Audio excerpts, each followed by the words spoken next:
Hello ladies and gentlemen, this is RuneSnow, and today we're going to be going over Magic Gathering top 10 star cards, and it could be any subtype. So now, at number 10.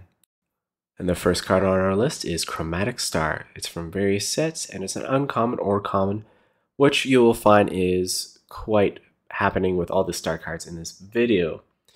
Even at a common, the average price is going for 46 cents on the market. Basically, you pay 1 to put this artifact in play, then you pay 1 to sacrifice it, add 1 mana of any color to your mana pool. When it's put into your graveyard from play, draw a card.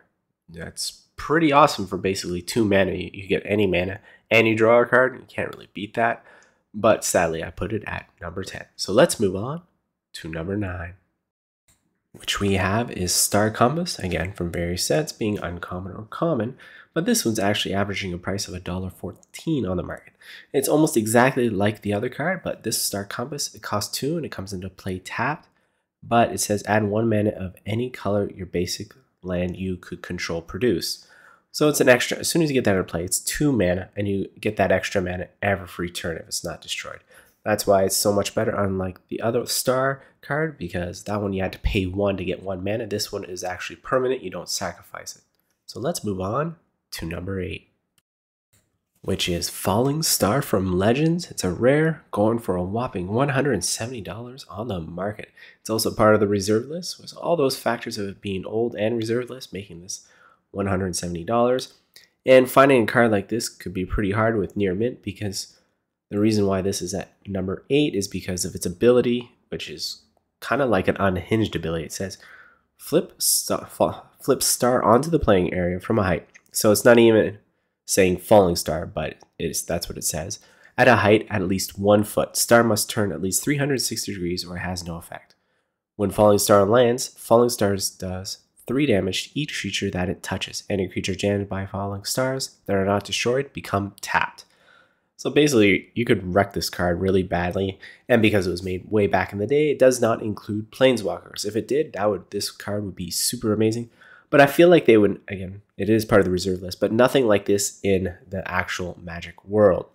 So let's move on to number 7, which is the first creature card on our deck, and it is Rayo C, the Falling Star. It's from various sets, being rare or mythic.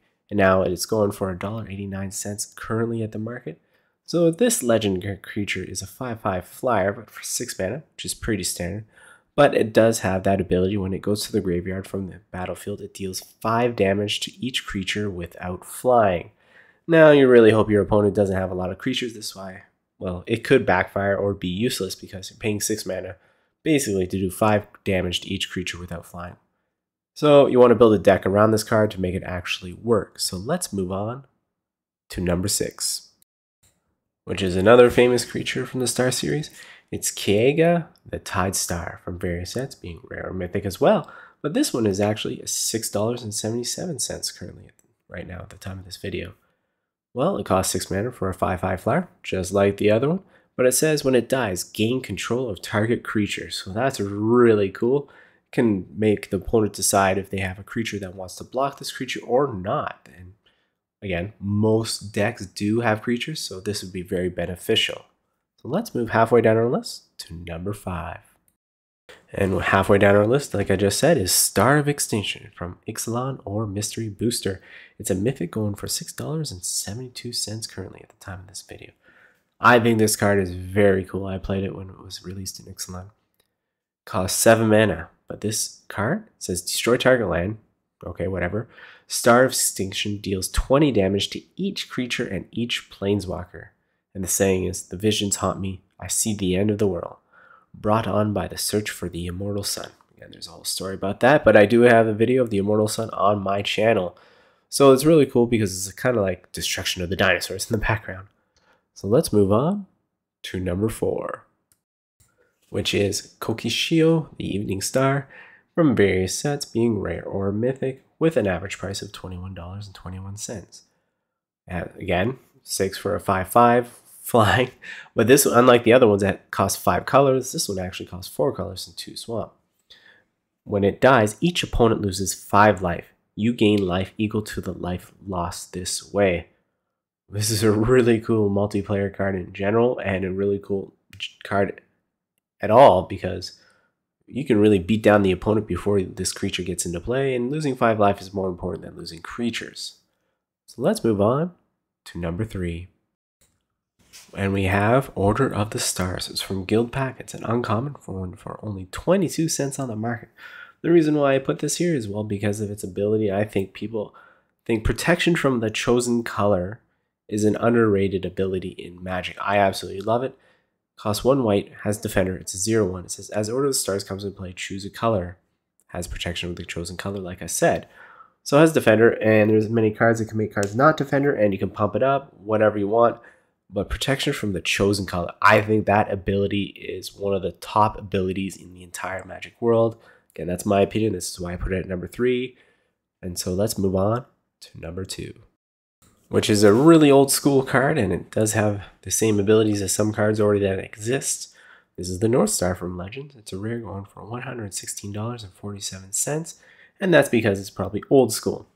So this North Star costs 4 mana to play. I really like the artwork as well. Pay 4, tap. You may cast 1 spell this turn by paying its casting cost with any type of mana. For example, 2 colors and 2 forests become 4. However, this card still retains its original color. This ability is played as Interrupt. So if you're playing a multicolored deck, this card you want in your deck. Again, there are some cards similar to this which you would rather play, but this is, I believe, the only artifact instead of an enchantment that does this. So let's move on to number 1. And lo and behold, we have Robe of Stars. It's from Forgotten Realms Commander. It's a rare going for $13.45. Costs 2 mana with an equip 1. Equipped creature gets +0/+3, so that's very typical with the white mana. But it has Astral Projection. I think that's cool. Equipped creature phases out. It only costs 2 to phase it out. So if you plan to destroy it, bounce it, anything, goes against any type of color, you can just make it phase out. It'll be protected. Destroy all creatures, phase it out. Oh no, play a blue spell, bounce it back to your hand. Nope, phases out. It's just, I think this card is absolutely playable. Not only is it a star card, it is very, very playable. So I hope you guys enjoy the video, and I hope you guys have a good day and a good evening.